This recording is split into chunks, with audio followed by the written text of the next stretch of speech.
11 horas, seguimos en la mañana de Conectados en Mestiza por el 101.7 del dial. Estamos en FM, también estamos en nuestro canal de YouTube como Mestiza Junín, programa número 55, día lunes. Saludamos, le damos la bienvenida y le agradecemos al dirigente Jorge Altamira, fundador del Partido Obrero, dirigente de Política Obrera, quien gentilmente nos atiende telefónicamente. También le agradecemos a Sonia Rodríguez, dirigente de Política Obrera Junín, quien nos permitió que pudiéramos hacer esta nota. Muy buenos días, Jorge. Cristian Molina los saluda. ¿Qué tal, Cristian? Buenos días. ¿Qué tal, Jorge? Antes que nada, le agradecemos y cuéntenos un poco cuál es la actualidad y qué realidad atraviesa la izquierda hoy en Argentina. Bueno, la izquierda y todos los partidos, todas las fuerzas políticas atraviesan una misma realidad, que es la inminencia de una hiperinflación, una crisis política severa que se manifestó en el atentado contra la vicepresidenta y que ahora se va a manifestar en el juicio por el cual se le ha pedido una condena de 12 años de prisión. Con este escenario, digamos, la posición es muy sencilla. ¿Quién advierte cuál es la salida y cómo se enfrentan los pasos que se van a seguir ahora? Porque con el dólar soja y otras medidas, el gobierno que encabeza ahora Massa ha desatado una tendencia hiperinflacionaria. Bien, Jorge, hablaba recién de el atentado contra la vicepresidenta. Estuve leyendo algunos artículos suyos en Política Obrera. Cuéntenos un poco qué posición tomó Política Obrera y también por qué habla de relatos todo el tiempo en la nota y habla de dos relatos, por un lado desde el gobierno y por el otro lado de los medios de comunicación. Porque ocurre lo siguiente: acá en este atentado hay que ir hasta la raíz y ver en qué constituyó, cómo se desarrolló este complot que terminó con esta tentativa de asesinato de la vicepresidenta. Lo que no sea esto es un relato. Por ejemplo, que alguien critica tanto al gobierno que incentiva el odio, y entonces, como incentiva el odio, a alguien se le ocurrió matar a la vicepresidenta. Eso es un relato descabellado. La única forma entonces como que habría de evitar atentados sería que cada uno se calle la boca y se ahorre las críticas. Y del lado del macrismo y de Juntos por el Cambio, bueno, rosa casi como que esto hubiera sido un invento, al extremo que no repudiaron el atentado Patricia Bullrich y Macri, lo cual los hace solidarios políticos, y en esa medida están insinuando una perspectiva de golpe de Estado. Sí, de hecho, el expresidente Macri planteó esto de que solamente fue lo que sucedió fue por parte de un grupo de loquitos, así lo tildó. Bueno, esa es una versión interesada. ¿Por qué? Vamos a suponer que la interpretación que estamos haciendo nosotros, de que hay que ir hasta el final y ver de qué se trata, financiamiento, organización, planificación, etcétera, se demuestre que finalmente no fue correcta. Vamos a suponerlo. Pero nadie puede criticar que hayamos tomado el cuidado de que esto se esclarezca en profundidad. Porque usted no se olvide que además de los loquitos y además de la relación con esta agrupación llamada Revolución Federal, está el tema de que no ha habido una custodia eficaz de la vicepresidenta, que estaba a cargo de la Policía Federal. Se invalidó o se neutralizó el celular de Estebac Montiel, Sí. por parte de la misma Policía Federal, y no hay ninguna investigación en la Policía Federal de por qué, después de tantos días de romería ahí en Juncario, Uruguay, no hubo ningún cuidado efectivo, a tal punto que varios minutos después del atentado, la Cristina Kirchner seguía andando por ahí y recién fue retirada con demora.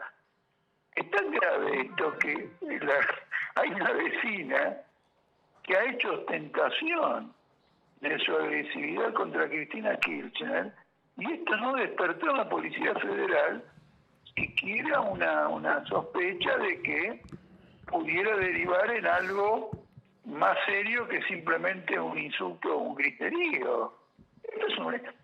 Cuando uno ve el comportamiento de la fuerza del Estado en este hecho, tiene que claramente suponer que acá hay una urdimbre con un alcance político. Obviamente dependerá de la investigación. Nosotros todavía no hemos dicho de ninguna manera este o el otro es el culpable, pero estamos señalando problemas absolutamente fundamentales en esta trama.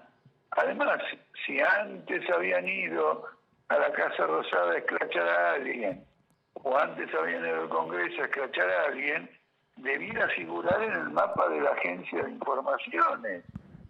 A ver quiénes son los que escrachan, a ver tener alguna información, con toda la libertad que hay para escrachar, pero por lo menos ver qué hay detrás de esto. No, cero, no hay nada, están pintados, cobran un sueldo. Esto es, en cualquier lugar del mundo produciría sospechas fenomenales.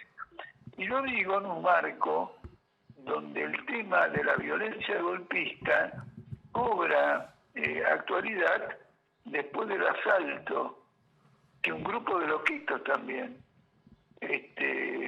hizo al Parlamento o al Congreso norteamericano con la intención de matar al vicepresidente porque se negaba a rechazar la elección de Biden. Está comprobado.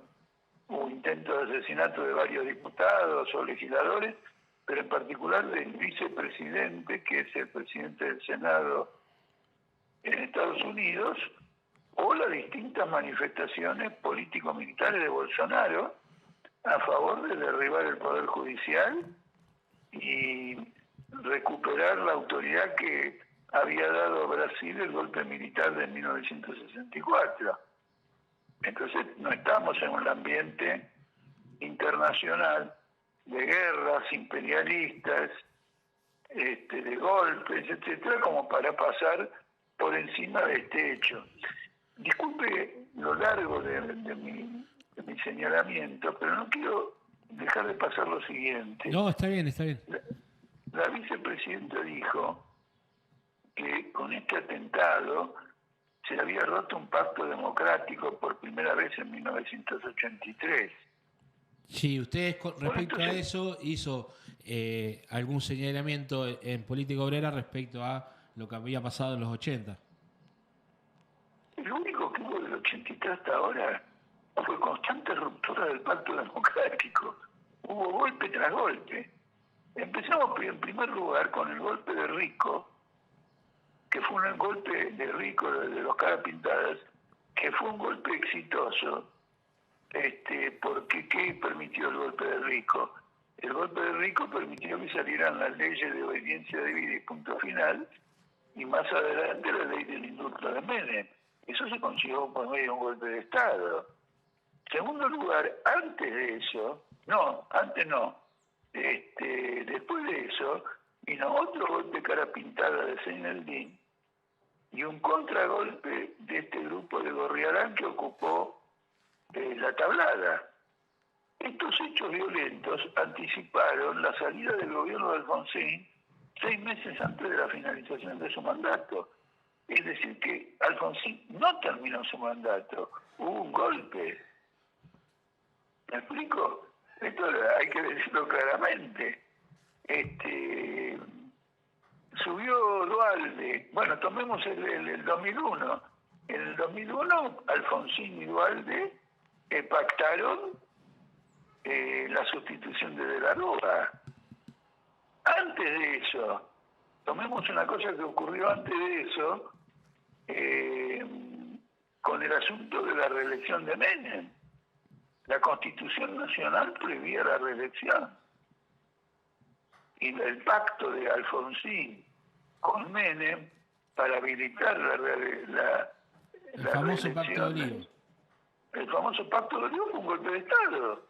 ¿O no es un golpe de Estado desconocer la Constitución para cambiar la forma de gobierno?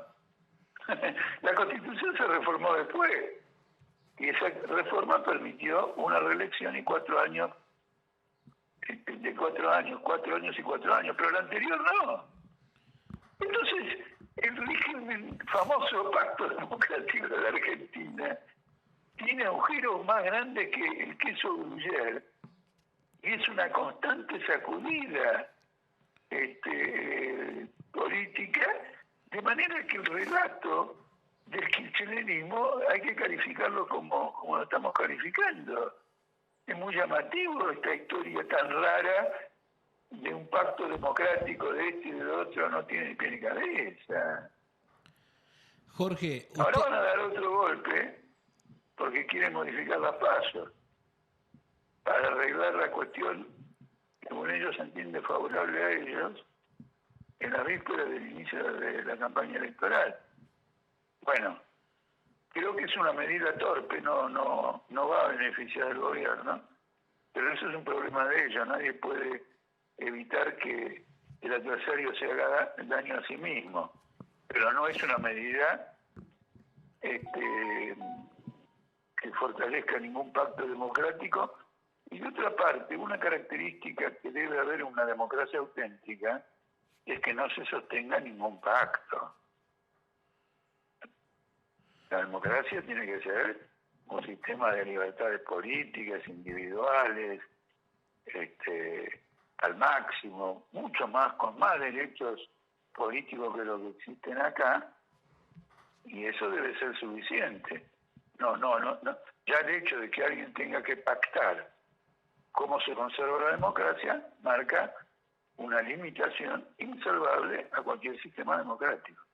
Bien, Jorge, ustedes son muy críticos de la designación y del rol que lleva adelante Sergio Massa como ministro de Economía o superministro, como se lo sabe llamar. Ante esta situación de inflación, de la caída del consumo y de la constante pérdida del poder adquisitivo, ¿cuál creen ustedes que es la salida? Escúchenme, mire, es verdad, en cierto modo usted es correcto, me dice muy crítico, pero yo no me siento tan crítico. Mire, la palabra crítico acá, ¿por qué le digo? En realidad estamos ante un caso de desfalco. Acá, Massa y todo lo demás tienen que ir a la justicia, porque mire lo que han hecho. Le dan un dólar soja, le dan un dólar de 200 pesos a los ojeros, es decir, que le dan, los ojeros le dan un dólar y el gobierno le da 200 pesos. Luego ese dólar que le vienen los ojeros por 200 pesos, el gobierno se lo vende a los importadores a 140. Es decir, que produce un desfalco de 60 pesos al Banco Central. Es una transferencia al sector sojero por 60 pesos, 5.000 millones de dólares, 300.000 millones de pesos. Señalar esto no es estar buscándole la quinta pata a la mesa. Esto es un desfalco. Ya lo hemos escrito. Esto es ilegal. Acá tiene que intervenir la justicia. Y entonces viene una cosa que es muy interesante, porque esto revela que hay una asociación ilícita. Hay alguien en el gobierno que decidió pactar para darle a los ojeros 60 pesos más y después venderle a los importadores 60 pesos menos. Y ahora va a iniciarse un juicio por asociación ilícita. En el mismo momento que se va a iniciar un juicio por asociación ilícita, se está cometiendo desde el poder un acto de asociación ilícita. Jorge, donde un grupo de funcionarios se pone de acuerdo en un hecho delictivo. bien.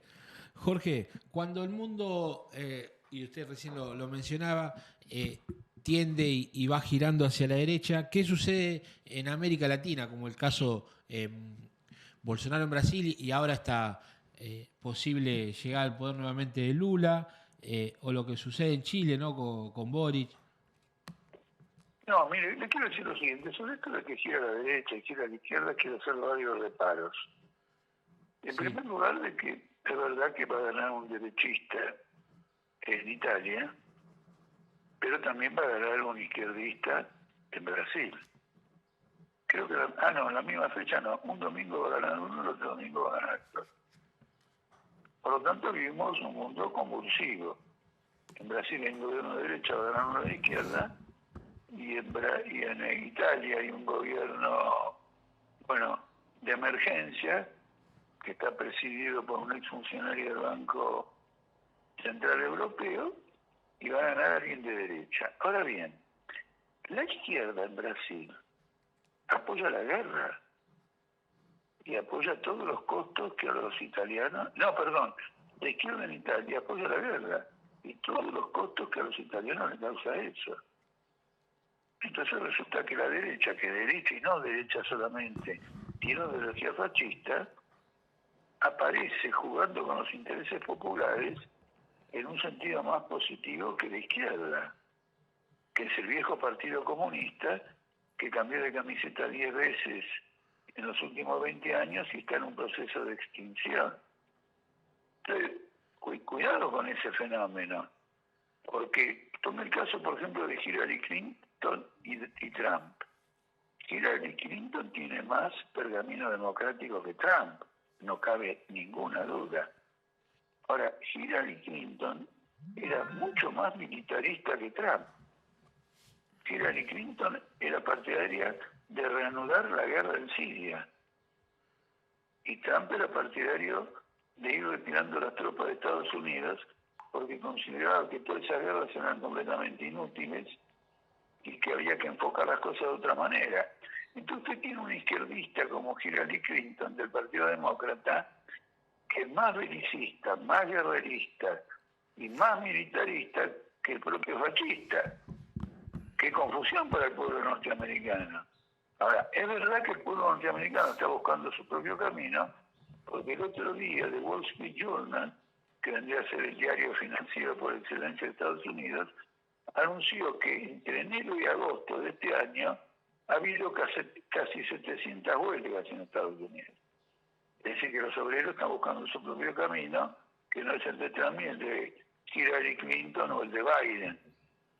Entonces, es un escenario muy crítico, realmente hay un cambio de época, toda la globalización ha entrado en una crisis irreversible. No se olvide que hace poco China, para responder a un viaje de la presidenta de la Cámara de Diputados de Estados Unidos a Taiwán, China hizo un despliegue militar que si el presidente le hubiera dicho ocupen Taiwán, en 10 minutos tenían ocupada toda la isla. Nosotros tenemos tercera guerra en Ucrania, tenemos un principio de guerra también en el estrecho de Taiwán. Este es el cuadro que vive la humanidad, donde el capitalismo la está llevando a masacres, a pandemias, a cambios climáticos, a incendios forestales, etcétera, etcétera, etcétera. Esto es lo que tienen que advertir los trabajadores argentinos, agruparse y luchar por el poder político. Mientras que ganen los capitalistas va a haber una hiperinflación fenomenal. Bien, Jorge, hablaba recién de los cambios climáticos. Había una masiva marcha en Rosario a raíz de los incendios. ¿Por qué es necesaria que salga la ley de humedales?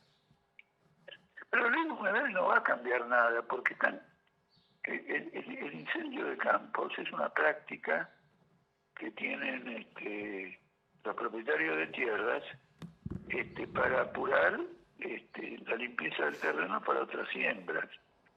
Y en otros casos tienen como propósito deforestar, por ejemplo, en Córdoba, en Salta, es una práctica para liquidar bosques y ampliar la frontera de la soja. Entonces acá lo que hay que intervenir es en la propiedad de la tierra. Acá lo que hay que intervenir es que alguien vaya y meta preso a todos los que están iniciando estos incendios, que son prácticas agrícolas de los propietarios de tierra. Si alguien hace eso, luego, claro, una ley de humedales completaría la labor de protección climática en la zona de la Mesopotamia. Bien, Jorge, última pregunta y no lo molestamos más y le agradecemos estos minutos que nos brindó a Radio Mestiza de Junín. Muchas veces se habla de la fragmentación de la izquierda, ¿no? Y eso como algo que dificulta poder tener mayor cantidad de legisladores, mayor incidencia. ¿Qué análisis hace de eso o si es algo Mire, la, sustancial? pre- la presencia de la izquierda en el Congreso ha sido completamente estéril. Completamente estéril. ¿Usted sabe de algo importante que hayan hecho en algún momento? Votaron, por lo menos en la legislatura, votaron un negociado inmobiliario en Boedo. Después ratificaron también un pacto que Trump firmó con Netanyahu y al cual adhirió la Argentina acerca del sionismo.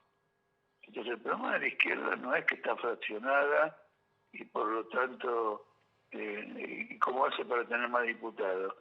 El problema de la izquierda es que esté al servicio de la causa de los trabajadores, de un gobierno de los trabajadores y tenga una posición coherente con los objetivos de la clase obrera y del socialismo en los ámbitos en que actúa.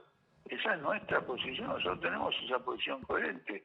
Se lo estoy expresando a lo largo de esta entrevista que le agradezco mucho, especialmente por el espacio que me ha dado para desarrollar algunos temas. Entonces lo que hace falta en la izquierda es una clarificación. A nivel mundial, ¿usted ha escuchado que la izquierda juega algún rol relevante? Porque le quiero advertir esto. Cuando uno dice que Lula de izquierda, eso es el nombre, es lo que le ponen los diarios, que Lula de izquierda, Boricho de izquierda, etcétera. Pero en realidad son gente, digamos, progresista o que habla como progresista, pero que adhieren a la OTAN, adhieren al FMI, adhieren a los planes de ajuste. La izquierda de la que estamos hablando es la que está realmente en una posición diferente a estos sectores. Esa izquierda del mundo no pincha ni corta. En medio de la mayor crisis histórica de la humanidad, ha desaparecido. ¿Por qué? Porque ha jugado al arribismo parlamentario. Y acá hay que jugar a la rebelión popular, como lo hace la derecha en algunos países, pero la derecha lo hace con una demagogia fascistizante. Pero la izquierda no responde a esto con una agitación socialista, de ninguna manera. No se lo ve en ningún país. Cíteme uno, no hay ninguno, absolutamente ninguno. Es decir, que estamos ante una quiebra de una izquierda tradicional. Eso explica la crisis de la izquierda y eso explica por qué hemos tenido que organizar política obrera, porque somos socialistas y defensores de un gobierno del mundo del trabajo. Muy bien, Jorge, le agradecemos esta comunicación telefónica, que tenga muy buenos días, le dejamos el cierre a usted. No, bueno, le quiero advertir a los trabajadores agrícolas y industriales de Junín y monotributistas, etcétera, que la medida que está tomando Massa nos llevan de cabeza a una hiperinflación. Porque ya le dije antes, es una estafa económica, está emitiendo muchísimo dinero para favorecer los OGERI, para favorecer al FMI, y la inflación se está proyectando por arriba del 100%. ¿No es cierto? A este ritmo va a haber una situación insostenible, la clase obrera se tiene que preparar para enfrentarlo. Nosotros proponemos que se reúna un congreso de trabajadores para discutir cómo enfrentarlo y que prepare una huelga general contra un gobierno hiperinflacionario y sus oponentes igualmente hiperinflacionarios. Hasta luego, Jorge, que tenga muy buenos días. Muchísimas gracias y buenos días a todos.